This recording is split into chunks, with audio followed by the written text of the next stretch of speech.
La niebla se levantaba lentamente sobre el lago Ranco aquella mañana de diciembre de 2002, envolviendo las montañas de la región de los ríos en un abrazo etéreo. El verano comenzaba a instalarse en el sur de Chile, trayendo días más largos y la promesa de noches estrelladas. Para los estudiantes del último año del Colegio San Mateo de Panguipulli, aquel fin de semana marcaba no solo el cierre del año lectivo, sino también una transición, el ritual de paso de la adolescencia a la vida adulta. Manuel Sepúlveda ajustaba el cuello de la camisa prestada de su hermano mayor mientras su madre insistía en tomar una foto más. La casa de los Sepúlveda, pequeña pero confortable, estaba repleta del olor a empanadas recién horneadas. En la pared de la sala, un crucifijo de madera compartía espacio con los diplomas enmarcados de los hijos mayores. «Mamá, voy a llegar tarde», protestó Manuel, pasándose la mano por el cabello negro cuidadosamente peinado hacia atrás. «Cristian y Alejandro ya deben estar esperándome». Elena Sepúlveda, con ojos que mezclaban orgullo y preocupación, ajustó la corbata de su hijo una última vez. A los 17 años, Manuel era el más joven de sus 4 hijos, el último en graduarse de la secundaria. Trabajando como costurera desde que quedó viuda hace 5 años, Elena había sacrificado mucho para que su hijo pudiera completar sus estudios. «La casa de Felipe queda lejos del centro, en la orilla norte del lago», dijo ella, entregándole un abrigo. «Por la noche hace frío incluso en verano. Y no vuelvas demasiado tarde». Manuel guardó el abrigo en la mochila gris que llevaba desde el primer año. En ella, además de un cambio de ropa y un regalo colectivo para Felipe, anfitrión de la fiesta e hijo del dueño de una maderera local, había una botella de pisco que había comprado con sus ahorros. La graduación oficial del colegio había ocurrido la tarde anterior, pero la verdadera celebración sería aquella noche en la casa de campo de los Álvarez, una propiedad aislada con acceso directo al lago Ranco. Cuando Manuel llegó al punto de encuentro, Cristian Morales y Alejandro Fuentes ya lo esperaban, sentados en el muro de la plaza central. Los 3 eran amigos desde la infancia, hijos de trabajadores de Panguipulli que soñaban con futuros diferentes a los de sus padres. «Por fin», exclamó Cristian, dando una palmada amistosa en la espalda de Manuel. Alto y delgado, Cristian era el más extrovertido de los 3, siempre con una sonrisa fácil y una broma en la punta de la lengua. «Pensé que tu madre no te iba a dejar salir. Ella todavía no sabe que vamos a dormir allá», respondió Manuel mientras caminaban hacia la parada de taxis. «Le dije que volvería antes de medianoche». Alejandro, que hasta entonces había permanecido callado, sacó del bolsillo un pequeño frasco. «Traje un regalo extra para la fiesta», dijo, mostrando discretamente lo que parecían ser medicamentos. «Los conseguí con mi primo de Valdivia». Manuel frunció el ceño. «No sé si es buena idea». «Relájate, Sam», insistió Alejandro. «Es solo para probar. Hoy es nuestro último día como estudiantes. Mañana comienza la vida real». El taxi los dejó en el camino de tierra que llevaba a la propiedad de los Álvarez. Desde allí tendrían que caminar unos 20 minutos hasta la casa. El sendero serpenteaba entre pinos araucaria y otros árboles nativos, descendiendo gradualmente hacia el lago. A lo lejos, el sol comenzaba a ponerse detrás de los volcanes nevados, pintando el cielo con tonos naranjas y rosados. La casa de campo era una construcción imponente de madera y piedra, con amplias ventanas orientadas hacia el lago. Cuando los 3 amigos llegaron, la fiesta ya había comenzado. Música alta resonaba por la propiedad y aproximadamente 40 adolescentes se dispersaban entre la espaciosa sala y la terraza que se extendía sobre la orilla del lago. Felipe Álvarez los recibió con abrazos entusiastas y vasos de cerveza helada. Hijo único de uno de los hombres más ricos de la región, Felipe siempre había intentado compensar la distancia creada por su condición financiera, siendo generoso con sus compañeros. «Ustedes son los últimos en llegar», dijo, conduciéndolos dentro de la casa. «Vengan, quiero mostrarles algo». En el piso de arriba, Felipe abrió la puerta de lo que parecía ser el escritorio de su padre. Un escritorio de madera oscura dominaba el ambiente, y detrás de él, una pared entera de trofeos de caza, cabezas disecadas de ciervos, jabalíes e incluso un puma. «Mi padre trajo todo esto de la Patagonia», explicó Felipe con orgullo. Luego, abriendo un cajón del escritorio, sacó un revólver antiguo. «Y esto es de la época de la guerra». Los ojos de Cristian brillaron. Caramba, ¿es de verdad? Claro. Felipe giró el tambor vacío. Mi padre me enseñó a disparar el año pasado. Manuel observaba todo con incomodidad. La casa, los trofeos, el arma, todo aquello parecía pertenecer a un mundo diferente al suyo. Un mundo donde personas como su padre, que había muerto trabajando en la construcción de una represa hidroeléctrica, eran solo números. La noche avanzó rápidamente. La música se volvía más fuerte, las risas más sueltas, los cuerpos más cercanos. Alrededor de las 10 de la noche, cuando la mayoría ya estaba ebria, Alejandro reunió a Manuel y Cristián en la orilla del lago, lejos de las miradas de los otros invitados. «Vamos a probar ahora», dijo, mostrando nuevamente el frasco de comprimidos, uno para cada uno. «Dicen que es como ver el mundo por primera vez». Manuel dudó, pero el alcohol ya había nublado su juicio. Cristián fue el primero en aceptar, tragando la pastilla con un sorbo de cerveza. Alejandro hizo lo mismo, y ambos miraron a Manuel, quien finalmente cedió a la presión. El efecto no fue inmediato. Durante casi una hora, continuaron bebiendo y conversando con los otros invitados. Luego, gradualmente, Manuel comenzó a percibir un cambio. Las luces parecían más intensas, los colores más vívidos, los sonidos más nítidos. Una sensación de euforia se apoderó de él, mezclada con una confianza que raramente sentía. A medianoche, la fiesta alcanzó su apogeo. En la terraza iluminada por antorchas, parejas bailaban al son de música romántica. Otros se reunían en pequeños grupos, compartiendo botellas y secretos. Felipe, visiblemente borracho, volvió a exhibir el revólver, ahora cargado con una sola bala. «Vamos a jugar a la ruleta rusa», gritó, riendo de forma casi histérica. La mayoría de los presentes se alejó, asustada. Pero Cristián, bajo el efecto de las drogas y el alcohol, se acercó con interés. «Yo me apunto», dijo, extendiendo la mano para tomar el arma. Fue Manuel quien intervino, tirando del brazo de su amigo. «Vámonos de aquí», murmuró, sintiendo una súbita claustrofobia. «Necesitamos aire». Cristián resistió inicialmente, pero Alejandro se unió a Manuel, y juntos lograron arrastrar a su amigo fuera de la casa. Con 3 botellas de pisco recién abiertas, caminaron hacia la orilla opuesta del lago, siguiendo un sendero estrecho que bordeaba el agua. La noche estaba sorprendentemente clara, con una luna llena reflejándose en la superficie del lago. A medida que se alejaban de la fiesta, el único sonido era el de las suaves olas golpeando las piedras y el ocasional ulular de un búho. Manuel se sentía al mismo tiempo alerta y desconectado, como si se observara a sí mismo desde fuera. «Miren esto», dijo Alejandro cuando llegaron a una pequeña playa de piedras. «Es como si el lago fuera nuestro». Cristián, ya sin camisa, corrió hacia la orilla del agua. «¡Vamos a nadar!», gritó, su voz haciendo eco entre las montañas. «¿Estás loco?», respondió Manuel. «El agua debe estar helada».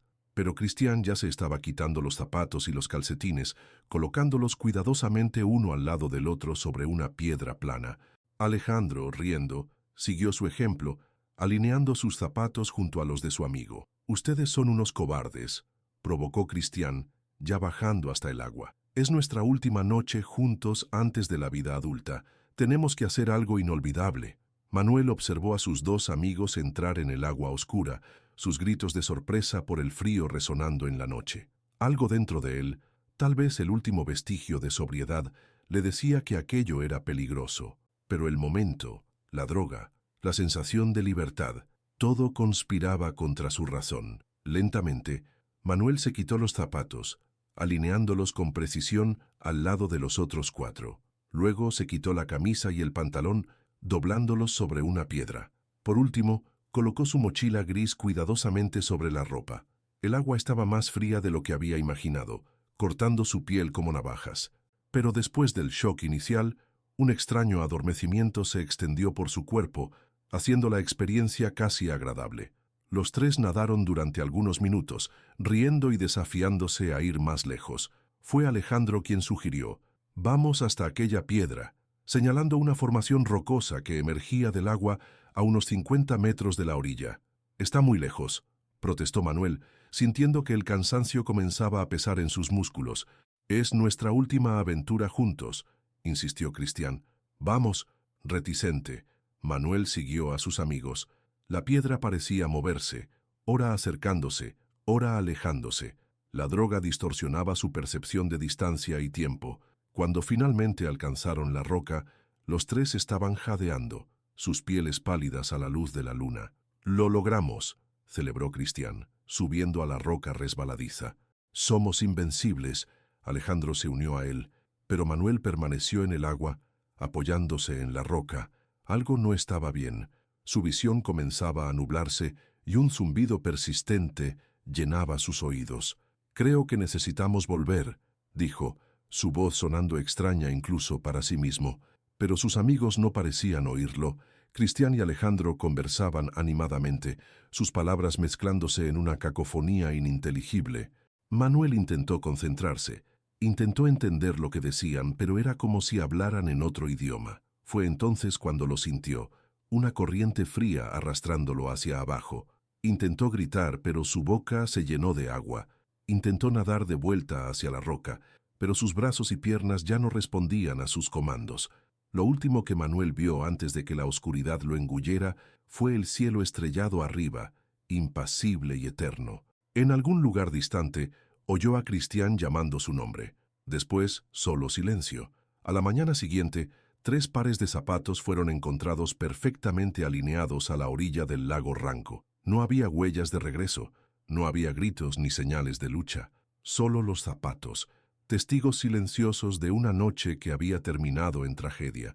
El teléfono sonó en la casa de los Sepúlveda poco después de las 8 de la mañana. Elena atendió aún somnolienta, esperando escuchar la voz de Manuel pidiendo que lo recogieran en la casa de algún amigo. En cambio, fue la voz grave del sargento Ramírez la que resonó por la línea. «Señora Sepúlveda, necesito que venga a la comisaría lo antes posible», dijo, con una formalidad que hizo que la sangre de Elena se helara. «Es sobre su hijo». La sala de la pequeña comisaría de Panguipulli ya estaba ocupada cuando Elena llegó. Reconoció inmediatamente a los Morales y a los Fuentes, padres de Cristián y Alejandro. En el escritorio del sargento, 3 pares de zapatos cuidadosamente dispuestos. Uno de ellos, sabía con certeza, pertenecía a Manuel. «Solo encontramos esto», explicó el sargento Ramírez, un hombre de mediana edad con profundas ojeras, perfectamente alineados en la orilla del lago, cerca de la casa donde se celebraba la fiesta. Ana Morales, madre de Cristián, sollozaba silenciosamente en un rincón. Su marido, Roberto, un hombre robusto que trabajaba en el mismo frigorífico desde hacía 20 años, mantenía los puños cerrados sobre las rodillas, los nudillos blancos de tensión. «¿Cómo que solo esto?», preguntó, la voz temblorosa de ira contenida. «¿Dónde están nuestros hijos?». El sargento se frotó el rostro cansado. «Ya iniciamos las búsquedas. Tenemos hombres rastreando las orillas del lago y el área forestal cercana. Un equipo de buzos está en camino desde Valdivia». «¿Buzos?». La voz de Elena salió como un susurro. «¿Usted cree que que se ahogaron?». El silencio que siguió fue respuesta suficiente. Las 3 familias miraron fijamente los zapatos sobre la mesa, el último vestigio de sus hijos. En las semanas siguientes, Panguipulli vivió bajo la sombra de la desaparición. Las búsquedas se intensificaron. Buzos rastrearon el fondo del lago. Helicópteros sobrevolaron la región. Equipos con perros rastreadores recorrieron cada sendero y claro de los bosques circundantes. Voluntarios de pueblos vecinos se unieron a los esfuerzos, formando largas líneas humanas que peinaban metódicamente el terreno accidentado. Pero nada fue encontrado. Ni cuerpos, ni ropas, ni cualquier otra pertenencia de los 3 jóvenes. Era como si se hubieran evaporado en la noche oscura, dejando solo sus zapatos como prueba de su existencia. La casa de los Álvarez fue registrada minuciosamente. Felipe, aún traumatizado, contó a la policía sobre la fiesta, sobre cómo había mostrado el arma de su padre a los amigos, sobre cómo Manuel, Cristián y Alejandro habían salido juntos alrededor de las 2 de la madrugada, llevando botellas de pisco. Otros adolescentes presentes confirmaron la historia, añadiendo que los 3 parecían extraños, riendo sin motivo, con los ojos vidriosos y movimientos descoordinados. «Estaban claramente ebrios», testificó una compañera de clase. Y tal vez algo más.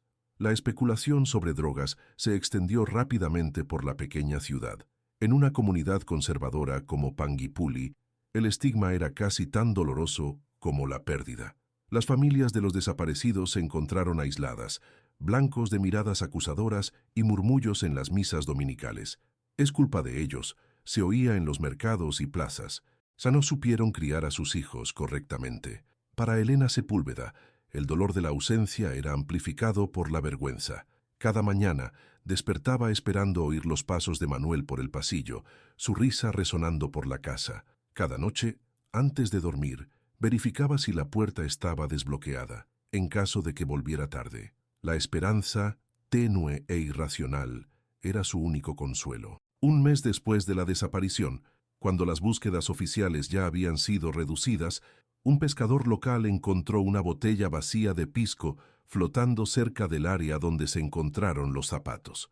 Dentro de ella, un pequeño trozo de papel con palabras borrosas. Por Siemp, Herm, sangre. La policía teorizó que podría ser algún tipo de pacto entre los jóvenes, pero el mensaje estaba demasiado incompleto para proporcionar cualquier pista concreta. Roberto Morales, sin embargo, se aferró a este descubrimiento como prueba de que los muchachos aún estaban vivos. Ellos huyeron, insistía durante las reuniones que las tres familias pasaron a realizar semanalmente. Hicieron un pacto y huyeron para comenzar una nueva vida lejos de aquí. Javier Fuentes, padre de Alejandro y empleado de correos, discrepaba vehementemente. ¿Por qué dejarían los zapatos? ¿Por qué no llevaron nada consigo? No tiene sentido. Elena raramente participaba en estos debates. En su corazón sabía que Manuel jamás la abandonaría voluntariamente. Algo terrible había sucedido aquella noche a orillas del lago Ranco, algo que las aguas oscuras y profundas insistían en ocultar. Mientras los meses se transformaban en años, la vida en Panguipulli lentamente retomó su ritmo. Las búsquedas esporádicas continuaron, principalmente por insistencia de las familias, pero sin resultados. Los periódicos regionales, que inicialmente dieron gran destaque al caso, gradualmente relegaron la historia a las páginas internas hasta que desapareció completamente. En 2005, 3 años después de la desaparición, una nueva teoría surgió cuando un cuerpo fue encontrado en un río cercano a la frontera con Argentina. Por un breve momento, las familias revivieron la pesadilla mientras esperaban los resultados del ADN. Cuando finalmente llegó la confirmación de que no se trataba de ninguno de los 3 jóvenes, el alivio vino mezclado con una extraña decepción. La certeza, por más dolorosa que fuera, sería preferible a la tortura de la duda. En 2007, Ana Morales murió de un ataque cardíaco. Aquellos que la conocían decían que murió de tristeza, consumida por la incertidumbre sobre el destino de su hijo. Su funeral reunió a casi toda la ciudad, incluyendo a Elena y los Fuentes. Roberto Morales, destrozado por la pérdida de su esposa, se mudó a Santiago poco después, rompiendo el último vínculo con Panguipulli. «Ya no puedo mirar este lago», le dijo a Elena el día de su partida. «Cada vez que veo esas aguas, imagino a mi hijo allá abajo, solo en la oscuridad». Los Fuentes fueron los siguientes en partir. Javier consiguió un traslado a Concepción en 2010, llevándose consigo a su esposa y a sus 2 hijos menores. Antes de irse, entregó a Elena una caja con las pertenencias de Alejandro. «Ya no puedo guardar esto», explicó con los ojos llenos de lágrimas, «pero tampoco puedo tirarlo». Elena fue la única que permaneció, sin recursos para empezar de nuevo en otro lugar y con los hijos mayores ya establecidos en sus propias vidas. Continuó en la misma casa, cosiendo para sobrevivir y visitando la iglesia diariamente para encender una vela por Manuel. La gente del pueblo pasó a tratarla con una mezcla de lástima y respeto, la madre del chico del lago, como algunos la llamaban en susurros. Con el paso de los años, el caso de los 3 desaparecidos de Panguipulli se transformó en una leyenda local, contada por adolescentes alrededor de fogatas. Diferentes versiones surgieron.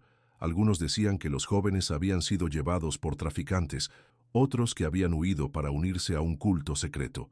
Las historias más fantasiosas hablaban de criaturas que vivían en las profundidades del lago o de una maldición antigua que recaía sobre aquellos que nadaban a la luz de la luna llena. La verdad, sin embargo, permanecía tan oscura como las aguas del lago Ranco. En 2015, Cuando un documentalista de Santiago quiso revivir el caso para un programa de televisión, encontró poco interés entre los habitantes locales. La mayoría prefería olvidar aquella mancha en la historia de la ciudad. Solo Elena accedió a ser entrevistada, mostrando al reportero la habitación de Manuel, preservada exactamente como estaba el día de su desaparición, los pósters de bandas de rock en las paredes, el uniforme escolar colgado en el armario, los libros alineados en el estante. Él quería ser ingeniero, contó acariciando un cuaderno de matemáticas con las anotaciones cuidadosas de su hijo. O decía que iba a construir puentes que durarían siglos. El documental se emitió en un canal de baja audiencia y pronto fue olvidado. Pero para Elena, el breve resurgimiento del caso trajo una renovada determinación.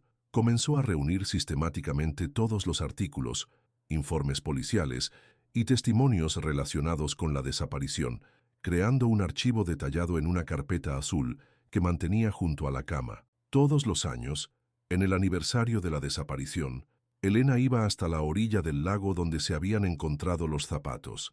Llevaba flores silvestres, las preferidas de Manuel, y pasaba horas sentada en una piedra, observando las aguas. A veces, imaginaba oír la voz de su hijo llamándola desde lejos, un eco distante atravesando el tiempo. En una de esas visitas, en 2018, conoció a Martín Echeverría, un nuevo sargento transferido a Panguipulli. A diferencia de otros policías que la trataban con un distanciamiento casi supersticioso, Martín demostró genuino interés por el caso.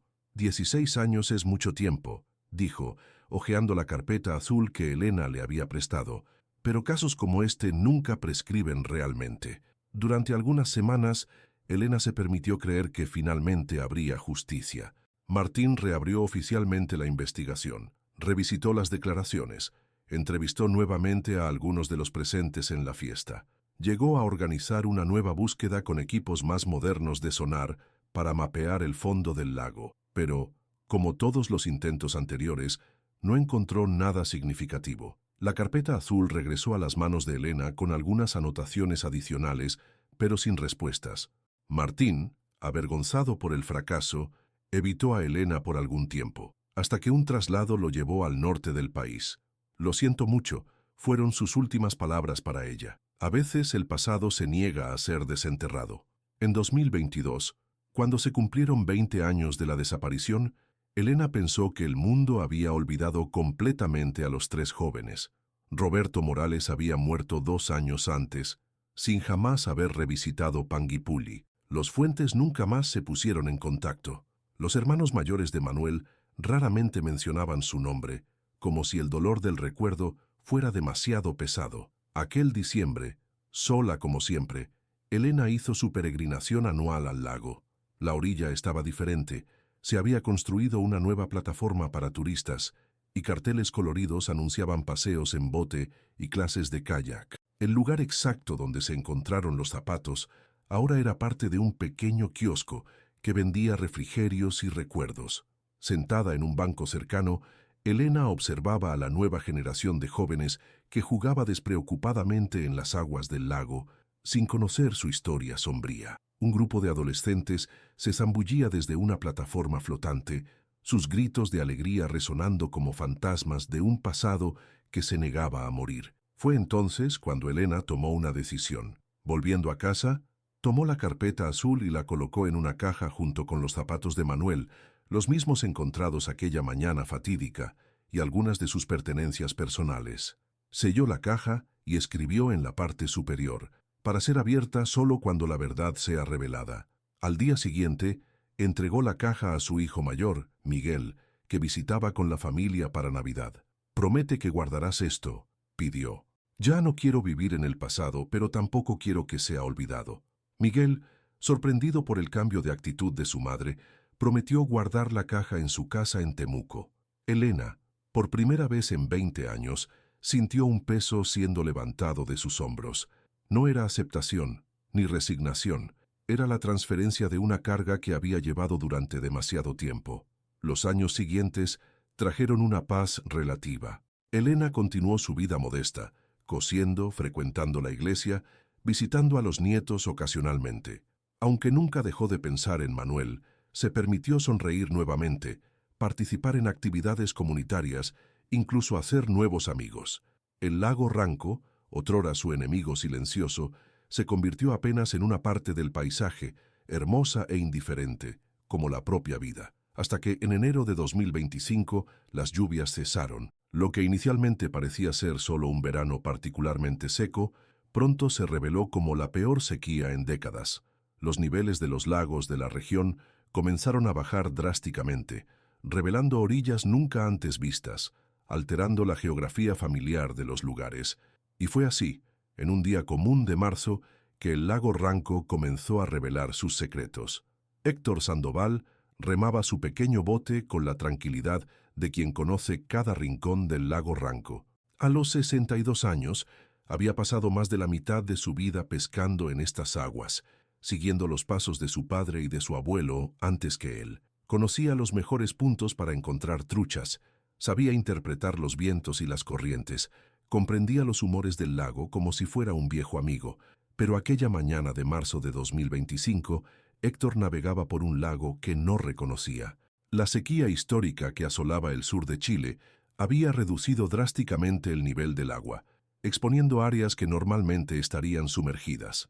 Rocas nunca antes vistas emergían como islas nuevas. Troncos antiguos yacían expuestos al sol, y las orillas habían retrocedido decenas de metros, dejando un rastro de lodo seco y grietas. «Parece otro lugar», murmuró para sí mismo, observando el paisaje alterado. Héctor remaba cerca del área que los locales llamaban La Punta, una pequeña península rocosa que se proyectaba en el lago no muy lejos de la antigua casa de los Álvarez, ahora transformada en un pequeño hotel para turistas. Era un buen lugar para truchas, generalmente, pero con el nivel del agua tan bajo, no estaba seguro si encontraría algo. Fue entonces cuando su remo golpeó algo duro. No era una piedra. El sonido era diferente, más amortiguado. Curioso, Héctor se inclinó sobre el borde del bote. El agua, normalmente oscura y profunda en aquel punto, estaba lo suficientemente clara como para que pudiera ver el fondo lodoso, y allí, parcialmente enterrado en el sedimento, había algo que parecía una mochila. Con algún esfuerzo, usando el remo como palanca, logró desalojar el objeto y traerlo a la superficie. Era, de hecho, una mochila, gris, de material sintético, cubierta por una capa de lodo y algas. A pesar de los años sumergida, aún mantenía su forma, protegida por una gruesa capa de plástico que alguien había enrollado a su alrededor.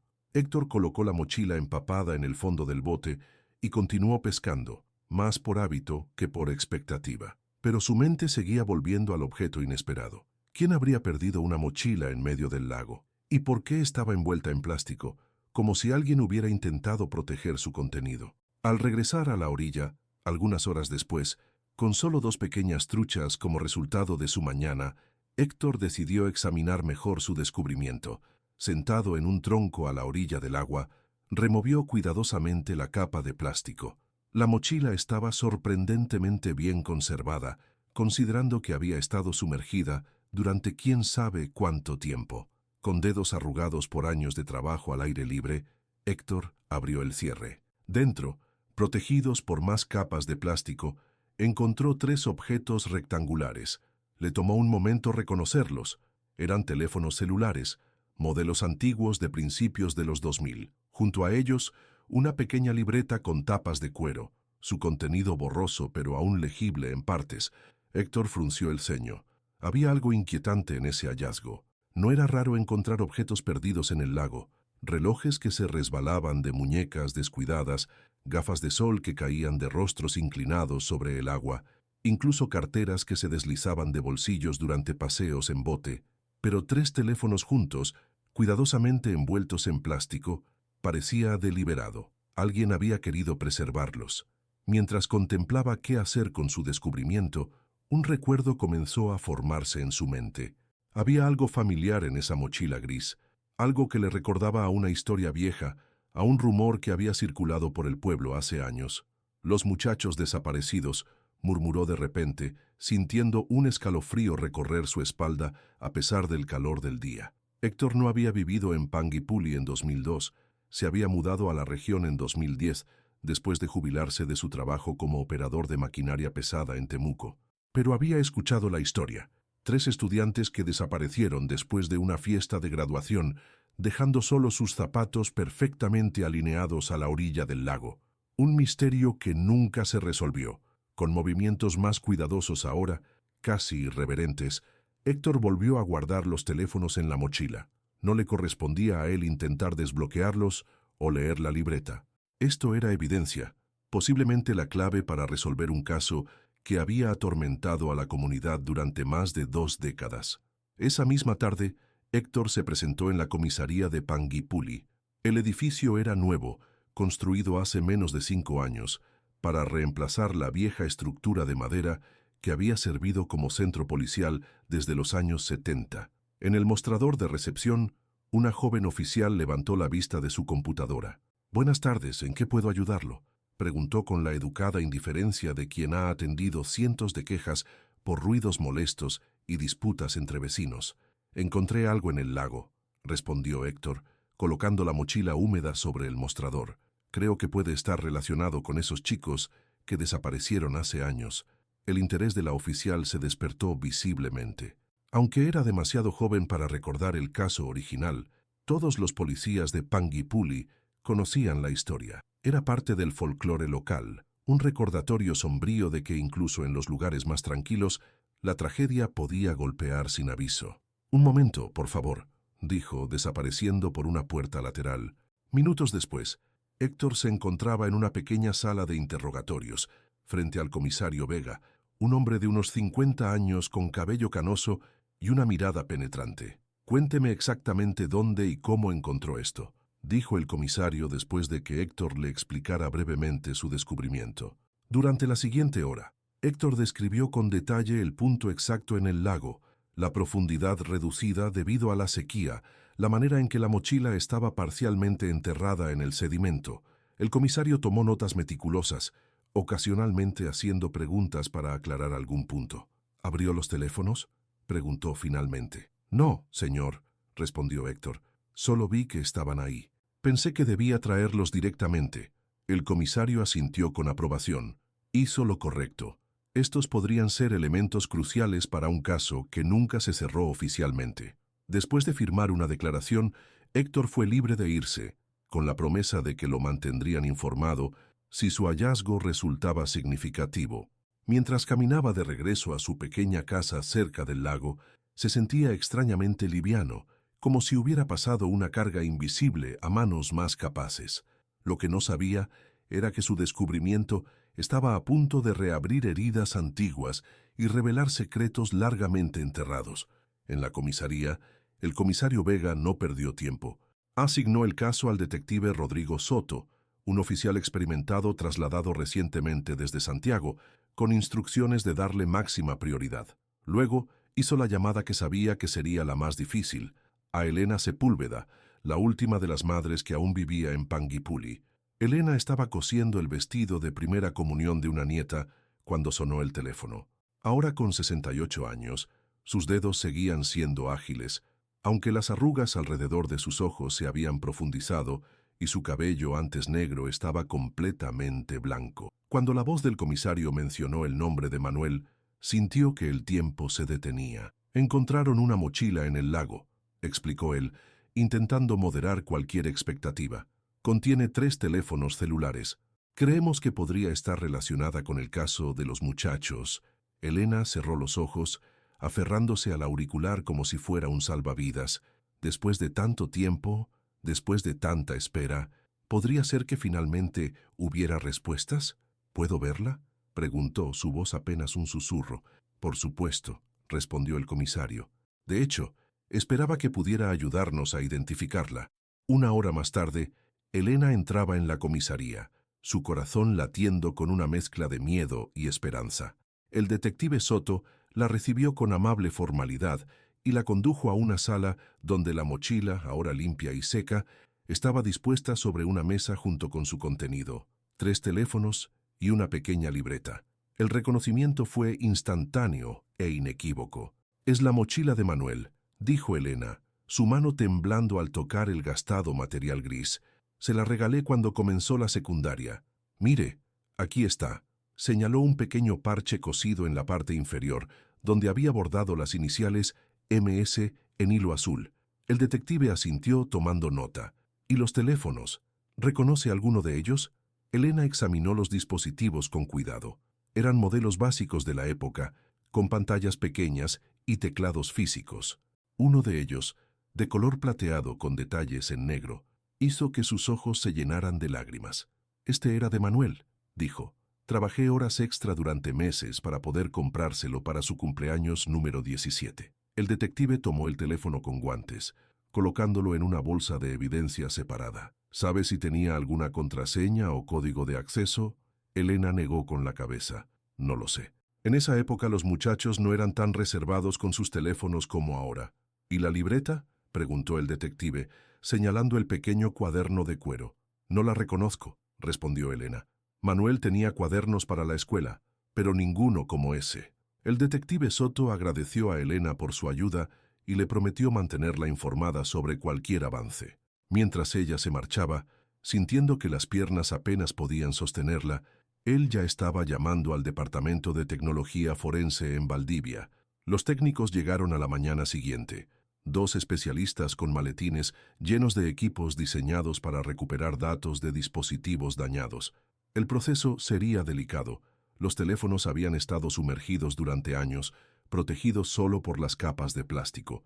La corrosión y la degradación de los componentes internos eran preocupaciones reales. No podemos prometer nada, advirtió la técnica principal, una mujer de mediana edad con gafas de montura gruesa. Pase, pero haremos todo lo posible. Durante los 3 días siguientes, los técnicos trabajaron meticulosamente, conectando los teléfonos a equipos especializados, secando cuidadosamente los circuitos internos, intentando recuperar cualquier información almacenada en las tarjetas SIM y en las memorias internas. Mientras tanto, el detective Soto se sumergió en los archivos del caso original. Leyó cada informe, cada declaración, cada teoría propuesta y desechada a lo largo de los años. Visitó el lugar donde se encontraron los zapatos, ahora un kiosco turístico, y el punto en el lago donde Héctor había descubierto la mochila. Incluso localizó a Felipe Álvarez, ahora un empresario maderero que vivía en Puerto Montt, y lo entrevistó por teléfono. Nunca superé esa noche, confesó Felipe, su voz quebrándose ligeramente. Siempre me pregunté si podría haber hecho algo para evitarlo, si no hubiera mostrado el arma de mi padre, si hubiera estado más sobrio, si los hubiera detenido cuando salieron. El detective escuchó pacientemente, buscando cualquier detalle nuevo, cualquier inconsistencia que pudiera haber pasado desapercibida antes. Pero la historia de Felipe seguía siendo la misma que había contado hace 23 años. Los 3 amigos habían salido de la fiesta alrededor de las 2 de la madrugada, visiblemente intoxicados, llevando botellas de alcohol. Nadie los volvió a ver con vida. Al 4.º día, la técnica forense llamó con noticias. Logramos acceder a 2 de los teléfonos, informó. El tercero está demasiado dañado, pero los otros aún tenían datos recuperables. Hay mensajes de texto, registros de llamadas y videos. ¿Videos? El detective se enderezó en su silla. ¿Qué tipo de videos? Parece que fueron grabados la noche de la desaparición, respondió la técnica. Deberías venir a verlos tú mismo. 1 hora más tarde, en un laboratorio improvisado en la comisaría, el detective Soto, el comisario Vega y los 2 técnicos forenses se reunieron alrededor de un monitor. En la pantalla, una imagen granulosa y algo distorsionada mostraba 3 rostros jóvenes, iluminados por lo que parecía ser la luz de la luna. La marca de tiempo en la esquina inferior indicaba las 2:37 am del 14 de diciembre de 2002. «Esta es nuestra última voluntad y testamento», dijo uno de los jóvenes, su voz arrastrada por el alcohol o algo más. El detective reconoció a Cristian Morales por las fotografías del expediente. «Si están viendo esto, es porque hemos hecho el pacto definitivo». La cámara se movió enfocando ahora a otro joven, Alejandro Fuentes, según los archivos. Sus pupilas estaban dilatadas, su mirada perdida en algún punto más allá de la cámara. «Hermanos de sangre en la vida», dijo extendiendo una mano con un corte reciente en la palma. «Hermanos de agua en la muerte». El tercer rostro apareció en pantalla, Manuel Sepúlveda, más reservado que sus amigos, pero con la misma expresión de intoxicación evidente. Nadie entenderá por qué lo hicimos, dijo en voz baja. Pero es mejor así. No pertenecemos a este lugar, a este futuro que todos han planeado para nosotros. El video continuó durante casi 10 minutos. Los tres amigos hablaban de sentirse atrapados, de la presión de las expectativas, de la sensación de que sus vidas ya estaban predeterminadas en un pueblo donde los hijos simplemente seguían los pasos de sus padres. Hablaron de un pacto que habían hecho años atrás, una promesa de permanecer juntos sin importar qué. «Vamos a nadar hasta la otra orilla», explicó Cristian, señalando hacia lo que presumiblemente era el lago. «Si lo logramos, empezaremos una nueva vida juntos, lejos de aquí. Si no», se encogió de hombros con la indiferencia temeraria de la juventud intoxicada. El video terminó abruptamente, la pantalla quedándose en negro. Los 4 espectadores permanecieron en silencio, procesando lo que acababan de ver. «Hay más», dijo finalmente la técnica, abriendo otro archivo. El segundo video comenzó a las 3:14 am, según la marca de tiempo. Mostraba a los 3 amigos en la orilla del lago, sus zapatos ya alineados cuidadosamente sobre una roca. Cristian estaba sin camisa, Alejandro se estaba quitando los pantalones y Manuel sostenía la cámara, filmando la escena. «Para que quede constancia», dijo la voz de Manuel detrás de la cámara. «Estamos haciendo esto por voluntad propia. Nadie nos obligó». Hubo un ruido repentino fuera de cámara, el sonido de ramas rompiéndose. Los 3 jóvenes se giraron alarmados. «¿Quién está ahí?», gritó Cristian.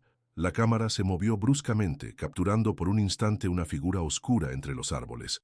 Luego, la pantalla se volvió negra nuevamente. El detective Soto se inclinó hacia adelante, el ceño fruncido. «Retrocedan. ¿Pueden mejorar esa última parte? ¿Ver quién estaba ahí?» Los técnicos trabajaron con el video, aislando los últimos segundos, mejorando la claridad tanto como era posible con la tecnología disponible. La imagen resultante seguía siendo borrosa, pero ahora era posible distinguir una silueta, alguien alto, con lo que parecía ser una chaqueta oscura. «Hay un tercer video», anunció la técnica, abriendo el último archivo. Este comenzaba a las 3:22 am. La cámara estaba colocada sobre una roca, capturando un ángulo amplio de la orilla del lago. Los 3 amigos estaban ahora en el agua hasta la cintura, temblando visiblemente en la noche fría. «Hermanos por siempre», gritó Cristian, levantando una botella. Fue entonces cuando sucedió. Un destello, un sonido fuerte que el micrófono del teléfono apenas captó, y Cristian cayó hacia atrás. Un círculo oscuro formándose instantáneamente en su pecho desnudo. Alejandro gritó, intentando alcanzar a su amigo. Otro destello, otro sonido sordo, y Alejandro también se desplomó en el agua. Manuel, todavía en shock, intentó nadar hacia la orilla. La cámara captó su expresión de terror puro, mientras luchaba contra el agua cada vez más profunda. Un tercer destello iluminó brevemente la escena, pero Manuel continuó moviéndose, aparentemente ileso. Alcanzó la orilla, arrastrándose fuera del agua. Entonces, una figura entró en el encuadre. La imagen era demasiado oscura para distinguir los rasgos, pero la postura era inconfundible. Alguien sosteniendo lo que parecía ser un arma pequeña. Manuel levantó las manos, suplicando. Las palabras eran inaudibles, pero su lenguaje corporal hablaba de terror absoluto. Hubo un breve intercambio, y luego Manuel pareció calmarse ligeramente.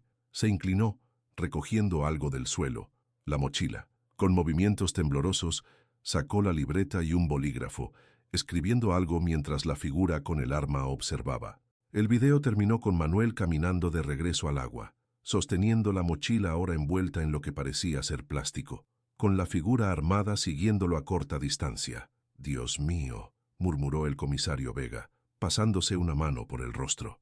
No fue un pacto suicida ni un accidente, fue un asesinato. El detective Soto ya estaba de pie, su mente acelerándose. «Necesitamos identificar a esa persona. Y necesitamos encontrar esa libreta». La libreta encontrada junto a los teléfonos se había secado lo suficiente para ser examinada. La mayoría de las páginas estaban dañadas más allá de la legibilidad, la tinta corrida formando manchas azules que se extendían como acuarelas abstractas. Pero en las últimas páginas, protegidas en cierta medida por las anteriores, algunas palabras seguían siendo legibles.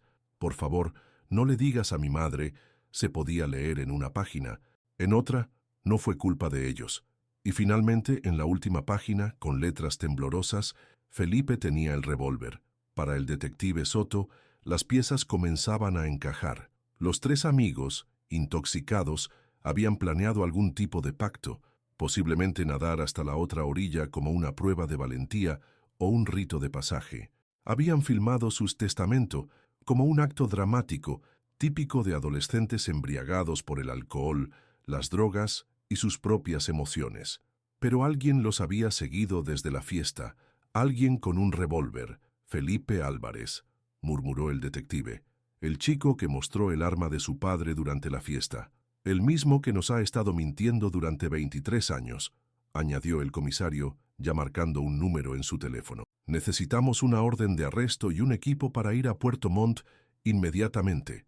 Mientras la maquinaria de la justicia se ponía en marcha, Elena Sepúlveda esperaba en su pequeña casa, ajena a los descubrimientos que finalmente arrojarían luz sobre el destino de su hijo. Sentada junto a la ventana, observaba el atardecer sobre las montañas distantes, sus manos ocupadas como siempre con la aguja y el hilo, cosiendo retazos de tela en un nuevo patrón, tal como había estado intentando reconstruir los fragmentos de su vida desde aquella fatídica noche de diciembre. Y en el lago Ranco, las aguas continuaban retrocediendo, revelando secretos largamente sumergidos, mientras el viento susurraba entre los árboles como un eco distante de voces jóvenes que fueron silenciadas demasiado pronto. La captura de Felipe Álvarez fue rápida y discreta. El equipo policial lo interceptó en las afueras de Puerto Montt, mientras regresaba a su casa desde la oficina central de su empresa maderera. Para sorpresa de los oficiales, no opuso resistencia. Cuando el detective Soto le informó que estaba bajo arresto por la muerte de Cristian Morales, Alejandro Fuentes y Manuel Sepúlveda, Felipe simplemente asintió, como si hubiera estado esperando este momento durante décadas. Ya era hora, fueron sus únicas palabras mientras lo esposaban. Durante el largo viaje de regreso a Panguipulli, Felipe permaneció en silencio, mirando por la ventana los paisajes familiares que pasaban a toda velocidad. Solo cuando el vehículo comenzó a bordear el lago Ranco, sus facciones se contrajeron en una mueca de dolor, como si la vista del agua oscura despertara recuerdos que había intentado enterrar sin éxito. En la sala de interrogatorios de la comisaría de Panguipulli, frente al detective Soto y una grabadora digital, Felipe Álvarez finalmente habló. Su voz, ronca por el silencio prolongado y la emoción contenida, reverberó en la pequeña habitación mientras comenzaba a desenterrar la verdad de aquella noche de 2002. Nunca quise hacerles daño, comenzó, frotándose las muñecas donde las esposas habían dejado marcas rojas. Todo se salió de control tan rápido. Según su relato, esa noche había bebido más de lo habitual, ansioso por impresionar a sus compañeros de clase. Mostrar el revólver de su padre había sido parte de esa necesidad de aprobación, un intento de parecer más maduro, más interesante. Cuando Manuel, Cristian y Alejandro se fueron de la fiesta, noté que se llevaron 3 botellas de pisco, continuó Felipe. Estaban claramente intoxicados, actuando de forma extraña. Pensé que debía seguirlos, asegurarme de que estuvieran bien, pero había otra razón, admitió después de una pausa tensa. Antes de irse, había oído a Cristian burlarse de él, llamándolo niño rico jugando a ser adulto. El comentario había encendido algo dentro de Felipe, una rabia nacida de años sintiéndose excluido a pesar de su riqueza, o tal vez precisamente debido a ella. Tomé el revólver de mi padre, confesó, sus ojos fijos en la mesa. No planeaba usarlo, solo quería asustarlos, hacer que me respetaran por una vez. Los siguió a distancia por el sendero que bordeaba el lago, observándolos mientras bebían, reían y eventualmente decidían nadar. Los vio alinear sus zapatos cuidadosamente, un detalle que le pareció extraño incluso en su estado de embriaguez. Los observó grabar videos con sus teléfonos, declarando intenciones dramáticas que interpretó como un juego estúpido. Estaba a punto de dar la vuelta e irme, dijo Felipe, su voz apenas audible ahora. Entonces Cristian me vio entre los árboles, me llamó, se burló, preguntó si quería unirme a su pacto de hermanos. Dijo algo sobre cómo el niño rico probablemente no sabría nadar sin su salvavidas de oro. En su estado embriagado y furioso, Felipe sacó el revólver. Solo quería asustarlos, insistió. Solo quería que dejaran de reírse de él, que lo trataran como a un igual. Pero cuando Cristian continuó burlándose, diciendo que el arma probablemente ni siquiera estaba cargada, algo se rompió dentro de Felipe. Apreté el gatillo, dijo, las lágrimas corriendo ahora libremente por su rostro. Ni siquiera apunté. Solo quería que se callara. No creí que la bala lo alcanzaría desde esa distancia, pero lo hizo. La bala golpeó a Cristian en el pecho, matándolo casi instantáneamente. Alejandro, horrorizado, intentó nadar hacia su amigo caído. En pánico, Felipe disparó nuevamente, alcanzando a Alejandro en el hombro. La herida no era fatal, pero en su estado intoxicado y en aguas profundas, Alejandro se hundió rápidamente. Manuel intentó escapar, continuó Felipe. Llegó a la orilla y suplicó por su vida. Me dijo que no diría nada, que podríamos decir que fue un accidente, que se ahogaron mientras nadaban intoxicados. Por un breve momento, Felipe consideró la oferta, pero el miedo a ser descubierto, a que Manuel eventualmente hablara, era demasiado grande. Le di la libreta, dijo. Le dije que escribiera una nota, algo que pareciera un suicidio o un pacto entre ellos. Escribió algunas líneas, temblando tanto que apenas podía sostener el bolígrafo. Luego Felipe obligó a Manuel a envolver su mochila en plástico, bolsas que habían traído con las botellas de alcohol, y meter dentro los teléfonos y la libreta. Le dije que caminara de vuelta al agua. Continuó su voz ahora monótona, como si estuviera recitando eventos que le habían sucedido a otra persona. Le dije que nadara hasta la roca donde estaban sus amigos. Pensé que si los tres cuerpos estaban juntos, parecería que se habían ahogado accidentalmente. Manuel obedeció, nadando con la mochila hacia la roca donde yacían los cuerpos de sus amigos. Felipe esperó en la orilla, observando. Vio a Manuel alcanzar la roca, colocar cuidadosamente la mochila envuelta en una grieta en la formación, como asegurándose de que no se hundiera completamente. Luego me miró, dijo Felipe. Incluso a esa distancia pude ver sus ojos. No había miedo ya, solo resignación, como si supiera lo que iba a pasar. Felipe levantó el revólver una última vez, apuntó cuidadosamente, conteniendo la respiración como le había enseñado su padre durante sus lecciones de tiro. Apretó el gatillo. En la quietud de la noche, el sonido pareció ensordecedor. La bala lo alcanzó en la cabeza, dijo Felipe. Su voz ahora apenas un susurro. Se deslizó en el agua sin hacer ruido. Desapareció. La corriente del lago, explicó, probablemente arrastró los cuerpos lejos de la orilla, hacia las profundidades. Él regresó a la casa, se mezcló nuevamente con la fiesta que aún continuaba, y fingió sorpresa cuando, a la mañana siguiente, se descubrió que los tres amigos estaban desaparecidos. El revólver lo lancé al lago en otro punto. Días después, concluyó. Nunca le dije a nadie lo que pasó, ni siquiera a mi padre. Cuando el detective Soto preguntó por qué había mantenido el silencio durante tantos años, Felipe levantó la mirada por primera vez desde que comenzó su confesión. Al principio fue miedo, dijo. Luego, cuando pasó el tiempo y no encontraron nada, me convencí de que había salido impune. Construí mi vida, mi negocio, me casé, tuve hijos. Hizo una pausa, tragando con dificultad. Pero nunca hubo un solo día en que no pensara en ellos, en que no viera sus rostros cuando cerraba los ojos por la noche. Esto no es una confesión, detective, es una liberación. El detective Soto apagó la grabadora. La confesión completa de Felipe Álvarez duraba casi 3 horas, cada detalle horrible preservado para siempre en formato digital.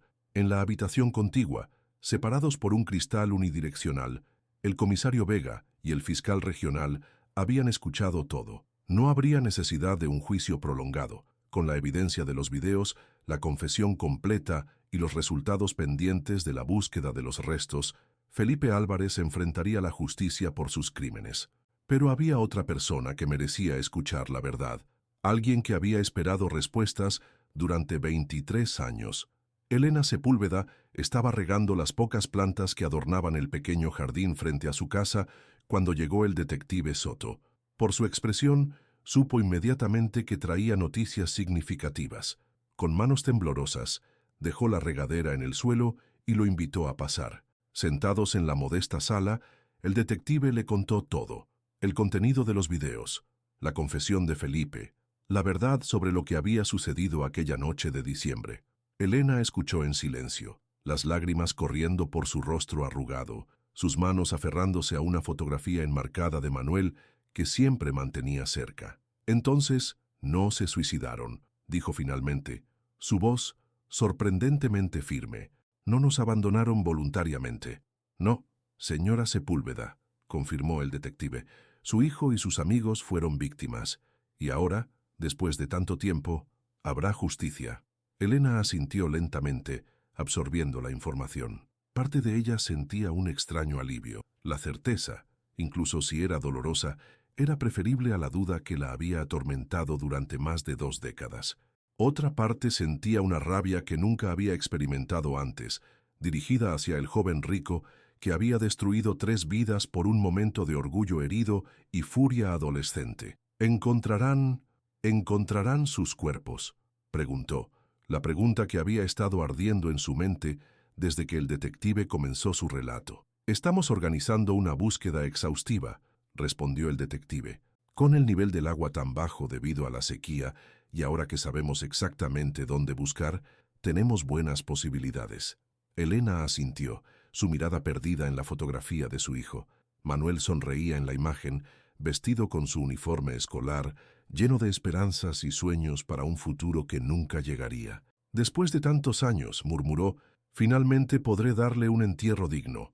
La noticia sobre el arresto de Felipe Álvarez y la verdad sobre lo sucedido aquella noche de 2002 se extendió por Panguipulli como fuego en un bosque seco. Los medios nacionales pronto convergieron en el pequeño pueblo lacustre, ávidos de cubrir un caso que había permanecido sin resolver durante más de 2 décadas. La historia captó la atención de todo Chile. 3 jóvenes asesinados en su noche de graduación, un asesino que había vivido entre la comunidad durante años y una madre que nunca había perdido la esperanza de encontrar la verdad. Las autoridades contactaron a Roberto Morales Jr., hijo del fallecido Roberto Morales, quien ahora vivía en Santiago. También localizaron a los Fuentes en Concepción. Ambas familias viajaron inmediatamente a Panguipulli, reuniéndose con Elena después de años sin contacto. Fue un encuentro cargado de emociones, de lágrimas compartidas y recuerdos resucitados. Mi padre murió sin saber qué pasó con Cristian, dijo Roberto Jr., un hombre de 35 años que se parecía notablemente a su hermano desaparecido. Pero creo que de alguna forma siempre supo que no los abandonaron voluntariamente. Mientras tanto, un equipo especializado de buzos y técnicos forenses comenzó a rastrear sistemáticamente el área del lago donde Felipe había indicado que ocurrieron los asesinatos. La tarea era complicada, incluso con el nivel del agua reducido. El lago Ranco seguía siendo profundo en muchas zonas, y las corrientes podrían haber arrastrado los restos a kilómetros de distancia. Fue durante el 4.º día de búsqueda cuando encontraron el primer indicio. A unos 100 metros de la roca donde habían estado los 3 amigos, en una depresión del lecho lacustre ahora expuesta por la sequía, un buzo descubrió lo que parecía ser un revólver antiguo, cubierto de sedimento y corrosión. Los expertos en balística confirmaron que era un Smith & Wesson modelo 10, el mismo tipo de arma que Felipe había descrito en su confesión y que coincidía con el revólver que su padre había tenido en su colección. 2 días después, la búsqueda dio resultados más significativos. En una zona profunda del lago, cerca de una corriente submarina que los lugareños llamaban el Remolino, los buzos encontraron restos óseos. El análisis preliminar indicó que pertenecían a 3 individuos diferentes, todos jóvenes varones. Uno de los cráneos mostraba un daño consistente con una herida de bala. Para las familias, el hallazgo representaba una mezcla de dolor renovado y alivio final. Después de tantos años de incertidumbre, podrían dar a sus hijos un entierro apropiado, un lugar donde llevar flores, un punto de cierre para su interminable duelo. El funeral conjunto se realizó una semana después, en la pequeña iglesia de Panguipulli. El edificio, con capacidad para apenas 200 personas, resultó insuficiente para la multitud que acudió a presentar sus respetos. Habitantes actuales y antiguos del pueblo, compañeros de clase que habían seguido con sus vidas, pero nunca olvidado la tragedia, autoridades locales y regionales, e incluso personas de comunidades vecinas que habían seguido el caso a través de los años, todos se reunieron para despedir finalmente a los 3 jóvenes, Elena Sepúlveda, vestida completamente de negro pero con la cabeza alta, lideró la procesión hasta el cementerio local. A su lado caminaban Javier y María Fuentes, ahora en sus 70, y Roberto Morales Jr., representando a su fallecida familia. Detrás de ellos, 3 ataúdes blancos eran llevados por jóvenes voluntarios, una nueva generación que apenas había oído hablar de la tragedia, pero que entendía su peso en la historia de su comunidad. En el cementerio, junto a las tumbas abiertas, el párroco local ofreció palabras de consuelo. Habló de la justicia terrenal que finalmente había llegado, aunque tardía, y de la paz que las familias podrían encontrar ahora. Pero fue Elena quien capturó verdaderamente el momento cuando se acercó a hablar. Durante 23 años, comenzó, su voz clara y firme a pesar de su edad y emoción, viví en un limbo entre la esperanza y la desesperación. Cada mañana me despertaba preguntándome si ese sería el día en que sabría qué le había pasado a mi hijo. Cada noche me dormía sosteniendo su fotografía, susurrándole que no había dejado de buscarlo. Hizo una pausa, sus ojos recorriendo la multitud reunida antes de continuar. Ahora sé la verdad, una verdad horrible, dolorosa, que ninguna madre debería tener que escuchar, pero es preferible a la incertidumbre que nos consumió durante tanto tiempo. Manuel, Cristian y Alejandro no nos abandonaron, no eligieron irse, fueron arrebatados de nosotros por un acto de violencia sin sentido, por la acción impulsiva de alguien que ni siquiera los conocía realmente. Sus palabras resonaron en el silencio del cementerio, interrumpidas solo por el ocasional sollozo entre los asistentes. Hoy no solo enterramos a nuestros hijos, continuó, también enterramos las dudas, las acusaciones veladas, los rumores crueles que circularon durante años. Nuestros hijos no eran suicidas ni fugitivos, eran simplemente jóvenes, con toda la imprudencia y los sueños de la juventud, cuyas vidas fueron truncadas demasiado pronto. Mientras las primeras paladas de tierra caían sobre los ataúdes, un rayo de sol atravesó las nubes que habían cubierto el cielo toda la mañana, iluminando el pequeño cementerio. Algunos lo vieron como una coincidencia, otros como una señal. Para Elena, era simplemente un recordatorio de que la vida continuaba, incluso después de la tragedia más oscura. Esa noche, sola en su casa, Elena sacó la caja que había entregado a su hijo mayor años atrás y que él le había devuelto tras los recientes acontecimientos. Dentro estaban los zapatos de Manuel, la carpeta azul con todos los recortes y documentos relacionados con la desaparición y algunas de sus pertenencias personales. Con manos cuidadosas, Elena organizó estos objetos en la mesa de la cocina. Ya no eran pistas de un misterio sin resolver, sino recuerdos de una vida interrumpida. Mañana los guardaría adecuadamente. Tal vez incluso donaría algunos al pequeño museo local, que había expresado interés en crear una exhibición sobre el caso. Pero esta noche quería simplemente sentarse con ellos una última vez, como lo había hecho tantas veces durante los años de espera. Mientras pasaba las páginas de un cuaderno escolar de Manuel, un trozo de papel doblado cayó al suelo. Era una lista escrita con la letra desordenada de su hijo, titulada «Cosas que quiero hacer antes de los 30». Elena la leyó con una mezcla de tristeza y ternura. Estudiar ingeniería, viajar a Argentina, aprender a tocar guitarra, construir una casa para su madre, sueños simples pero significativos que nunca se realizarían. Al final de la lista, una frase subrayada capturó su atención. Hacer algo que importe, algo que dure más que yo. Elena dobló cuidadosamente el papel y lo guardó en el bolsillo de su delantal. Mañana llamaría al alcalde. La idea había estado formándose en su mente desde que encontraron los cuerpos. Una fundación en memoria de los 3 jóvenes, dedicada a proporcionar becas universitarias a estudiantes de Panguipulli. Una manera de asegurarse de que los sueños que Manuel, Cristian y Alejandro nunca pudieron realizar pudieran hacerse realidad para otros. Mientras tanto, a pocos kilómetros de distancia, en una celda de la prisión regional, Felipe Álvarez enfrentaba su primera noche de muchas tras las rejas. A sus 42 años, sabía que probablemente pasaría el resto de su vida en prisión. El juez había sido claro: 3 cargos de homicidio en primer grado, sin posibilidad de reducción de sentencia. Sentado en el borde de su catre, Felipe sostenía la única posesión personal que le habían permitido conservar. Una fotografía de su esposa e hijos, quienes ahora tendrían que continuar sus vidas marcados por sus crímenes. Se preguntaba si algún día podrían perdonarlo, si entenderían que el hombre que conocían, el padre amoroso, el esposo dedicado, el empresario respetado, era real, a pesar del horrible secreto que había guardado durante tantos años.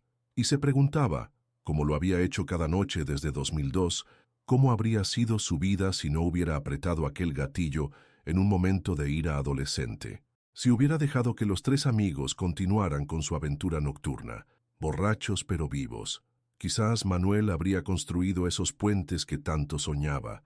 Quizás Cristian habría llevado su carisma natural al mundo de los negocios o la política. Quizás Alejandro habría encontrado su camino como el artista que secretamente aspiraba a ser. 3 vidas, 3 futuros, borrados por un instante de furia descontrolada. Y una cuarta vida, la suya propia, irrevocablemente desviada hacia un camino de engaño y culpa que finalmente había llegado a su inevitable conclusión. En el lago Ranco, las aguas comenzaban lentamente a subir nuevamente. Las lluvias tardías habían llegado finalmente, llenando gradualmente las orillas resecas, cubriendo una vez más las áreas que brevemente habían quedado expuestas. Pronto, el lugar exacto donde se encontró la mochila estaría nuevamente bajo metros de agua oscura. Pero esta vez, el lago no guardaría secretos. Su historia había sido revelada, sus muertos nombrados y honrados, su papel en la tragedia local completamente expuesto. Como las familias de los desaparecidos, como el pueblo de Panguipulli, el lago Ranco podría finalmente comenzar su propio proceso de sanación. La sequía histórica de 2025 había traído dolor y revelación, había expuesto verdades largamente sumergidas, pero también había traído, finalmente, la posibilidad de cierre y renovación. Como las primeras lluvias después de una larga sequía, la verdad, por dolorosa que fuera, trajo consigo la promesa de un nuevo comienzo. Y en su pequeña casa a orillas del lago que una vez le arrebató a su hijo, Elena Sepúlveda apagó las luces y se fue a dormir. Por primera vez en 23 años, no dejó la puerta desbloqueada, no mantuvo una luz encendida en el porche. Manuel había regresado a casa, no de la manera que ella había esperado durante tantos años, pero había regresado. Y con él, finalmente, la paz. La historia de los 3 desaparecidos de Panguipulli se convirtió en parte del folclore nacional chileno, un sombrío recordatorio de cómo los secretos, por muy profundamente enterrados que estén, eventualmente encuentran su camino hacia la superficie. El caso inspiró libros, documentales y hasta una película, cada versión tratando de capturar la tragedia de 3 jóvenes vidas truncadas y el dolor de las familias que esperaron más de 2 décadas por respuestas. La Fundación Sepúlveda Morales Fuentes, establecida por Elena con la ayuda de las otras familias, continúa hasta hoy proporcionando becas a jóvenes de la región de los ríos, permitiéndoles perseguir los sueños de educación superior que Manuel, Cristian y Alejandro nunca pudieron realizar. En la plaza central de Panguipulli, un modesto monumento recuerda a los 3 amigos, no como víctimas, sino como símbolos de la juventud, la amistad y las posibilidades interrumpidas. Y en el cementerio local, 3 lápidas idénticas se mantienen siempre con flores frescas, cuidadas por una comunidad que finalmente entendió que la verdadera tragedia no fue solo la pérdida de 3 jóvenes vidas, sino los años de incertidumbre y especulación que siguieron. Una comunidad que aprendió, de la manera más dolorosa posible, que los secretos más oscuros pueden permanecer ocultos por años, décadas incluso, pero que eventualmente, como los objetos sumergidos en un lago durante una sequía, siempre encuentran su camino hacia la luz.